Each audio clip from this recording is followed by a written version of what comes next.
Okay, so today we will see pure capacitive circuit.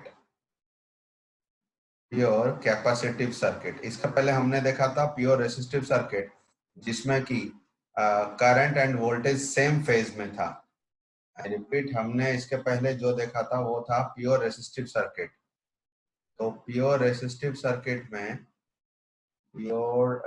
Circuit में हमने ये देखा था। Let me draw the circuit diagram also, ताकि आपको भूली बिसरी बातें याद आ जाए।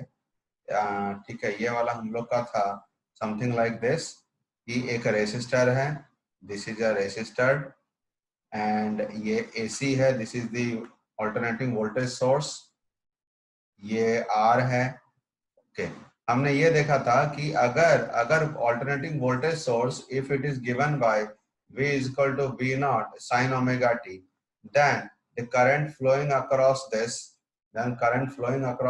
is given by I is equal to I naught sin omega t। तो यहाँ पे देखो, ये I का जो फेज है और V का जो फेज है वो बराबर है। दैट मीन्स हम बोलेंगे कि in a pure resistive circuit current and voltage are in same phase, they are in same phase. Okay, यहाँ पे और एक चीज थोड़ा ध्यान देने वाली बात है कि ऑल्टरनेटिंग करंट में ना ये डायरेक्शन दिखा के कोई फायदा नहीं, क्योंकि मतलब फर्स्ट हाफ साइकिल में डायरेक्शन कुछ और होगा, सेकंड हाफ साइकिल में डायरेक्शन कुछ और होगा। तो ये डायरेक्शन दिखा के कोई फायदा नहीं है, बट फिर भी हम डायरेक्शन दिखाते हैं ताकि हमें पता चले कि क्या हो रहा है। तो इसलिए हम यहाँ पे प्लस और माइनस कर देना जरूरी है। ठीक है, तो ये हमने देखा था pure resistive circuit. Now we will see pure capacitive circuit, and here what we will do is, पहले इसका सर्किट डायग्राम ड्रॉ करते हैं। This is the capacitor, this is the capacitor which has been connected to one alternating voltage source। इसको मैं ले लेता हूँ alternating voltage source is, let's say it is V is equal to V naught sin omega t। ये हमने ले लिया। हमारा मकसद है we want to find out what is the current passing through the capacitor, हम वो निकालना चाहते हैं। ये हम लोग का दिया हुआ है इंस्टेंटेनियस वोल्टेज, हम निकालना चाहते हैं what is the instantaneous current passing through the capacitor. तो इसके लिए मान लो कि किसी भी एक टाइम पे यहाँ पे चार्ज स्टोर था Q, इसमें चार्ज स्टोर था Q। तो हम लिखेंगे कि किसी भी एक मोमेंट पे जो चार्ज स्टोर था that can be written as Q is equal to C into V, क्योंकि इस कैपेसिटर का अक्रॉस में जो पोटेंशियल डिफरेंस होगा that potential difference will be this V itself. तो हम इसको लिखेंगे Q is equal to CV। That means हम लिखेंगे इंस्टेंटेनियस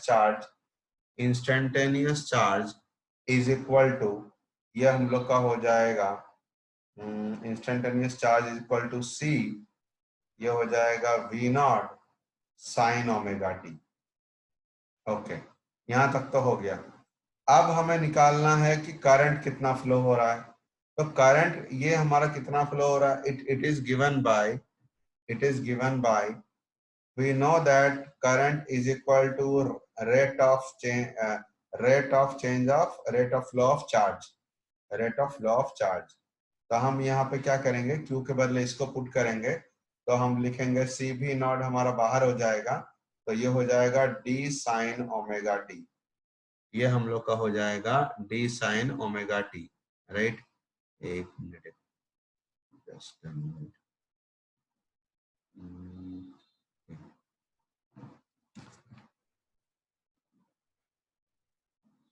तो ये हो जाएगा differentiation of sine omega t with respect to time. Okay, तो ये वाला हम लोग का क्या आ जाएगा, ये हम लोग का हो जाएगा C V naught, and differentiation of sine omega t क्या होगा, differentiation of sine omega t बताओ क्या होगा, sine omega t differentiation, what will be differentiation of sine omega t, it will be cos omega t। Right, it will be cos minus के plus, plus yes, it will be cos से plus. Sine होता तो minus होता। Okay, और यहाँ पे और एक चीज ऐड होगा, क्या ऐड होगा? कुछ मल्टीप्लाई होगा जब ओमेगा। हम omega, yes, omega. Omega, omega यहाँ पे मल्टीप्लाई होगा। तो यहाँ पे हम लिखेंगे, इसको हम लिखेंगे ओमेगा। तो आई इज इक्वल टू हमारा हो गया omega C V naught cos omega t. अब यहाँ पे ये जितना भी चीज हमें दिखाई दे रहा है कॉस ओमेगा टी के पहले, कॉस ओमेगा टी के पहले हमें जितना भी चीज दिखाई दे रहा है, this is called peak value of current. तो हम इसको लिखेंगे, we can write it like this, I is equal to, क्यों हो रहा है, I is equal to I naught cos omega t. देखो यहाँ पे हम लोग इसके बाद ना, इसके बाद थोड़ा सा एनालिसिस हमारा जरूरी है। यहाँ पे what we will do is, इसका एनालिसिस थोड़ा सा जरूरी है। इसको मैं दोबारा यहाँ पे लिखता हूँ। ये वाला हम लोग का होगा I is equal to I naught, I is equal to I naught cos omega T.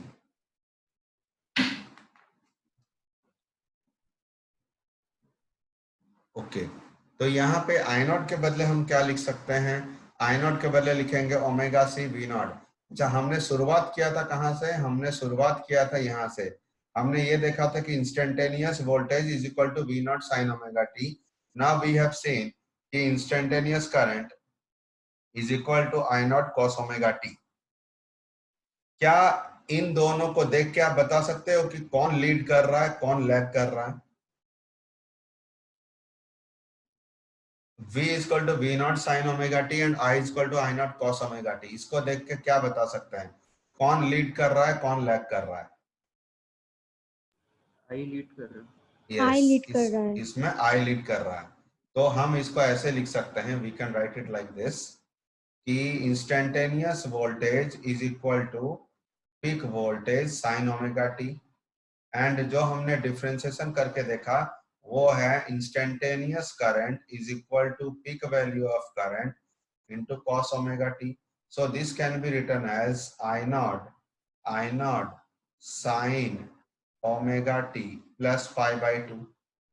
So इन दोनों को कंपेयर करने से हमें ये पता चल रहा है कि in a pure capacitive circuit current leads voltage, current leads voltage by 90 degree, और यू कहे तो voltage lags current by 90 degree. ये बहुत बार 1 मार्क्स के लिए पूछा जाता है, तो डोंट गेट कंफ्यूज्ड, क्योंकि इंडक्टर में उल्टा होता है। तो कैपेसिटर में current Leeds voltage bye 90 degree. और ये इक्वेशन भी आपको हो सकता है 2 मार्क्स के लिए क्वेश्चन आए कि so that current Leeds voltage in a pure capacitive circuit. तो आपको इसी तरह से करना पड़ेगा। अच्छा, यहाँ पे ये आई नॉट एंड वी नॉट के बीच में रिलेशन देखते हैं। हमने जैसा अभी देखा था कि जो हम लोग का इंस्टेंटेनियस जो करंट आया था वो हम लोग का आया था ओमेगा सी। जो इंस्टेंटेनियस जो हम लोग का करंट आया था वो था omega C into V naught cos omega t. Okay, तो हम इसको ऐसा लिख सकते हैं, सिंस यहाँ पे वी नॉट है, ये वी नॉट है, और हमें पता है कि जो peak value of current is equal to peak value of voltage by some resistance, right. तो यहाँ पे ये जो रेसिस्टेंस होगा, इस रेसिस्टेंस को एक स्पेशल नाम से लिखेंगे जिसको बोलते हैं रिएक्टेंस। हम लिखेंगे capacitive reactance. Capacitive reactance, what it is? Capacitive reactance, it is the opposition offered by the pure capacitive circuit to the flow of current.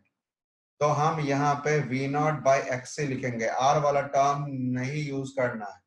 हम लिखेंगे कि peak value of current is equal to peak value of voltage divided by capacitive reactance. अब अगर हम इसको और इसको अगर मैच करेंगे तो ये हम लोग का आ जाएगा 1 by omega C. What does it mean? It means that कि capacitive reactance is given by 1 by omega c, where omega is equal to 2 pi f, where omega is equal to 2 pi f, that is angular frequency is equal to 2 pi into linear frequency, and c is the capacitance of the capacitor. तो ये कुछ चीजें हैं जो कि हमें याद रखना है. पहला चीज, what do we mean by capacitive reactance? Capacitive reactance क्या होता है? It is the opposition given by और opposition provided by the capacitive circuit to the flow of current. That is the that resistance, that opposition is known as capacitive reactance. In case of resistor, this opposition is called resistance. तो यहाँ पे हम resistance use नहीं करेंगे, ठीक है, यहाँ पे हम रेसिस्टेंस यूज नहीं करेंगे. तो प्योर कैपेसिटिव सर्किट के लिए हमने क्या क्या चीज देखा? प्योर कैपेसिटिव सर्किट के लिए हमने देखा कि अगर वोल्टेज का अगर इक्वेशन दिया हुआ है तो करंट का इक्वेशन में एक 90 डिग्री एक्स्ट्रा लग जाएगा. दूसरा हमने ये देखा कि ऑब्वियसली उसका मतलब है कि current Leeds voltage bye 90 degree. और हमने क्या देखा कि एक प्योर कैपेसिटिव सर्किट में जो अपोजिशन होता है, जो सर्किट जो अपोज करता है करंट का फ्लो को, that is called capacitive reactance and it's value is 1 by omega c. Its value is 1 by omega c.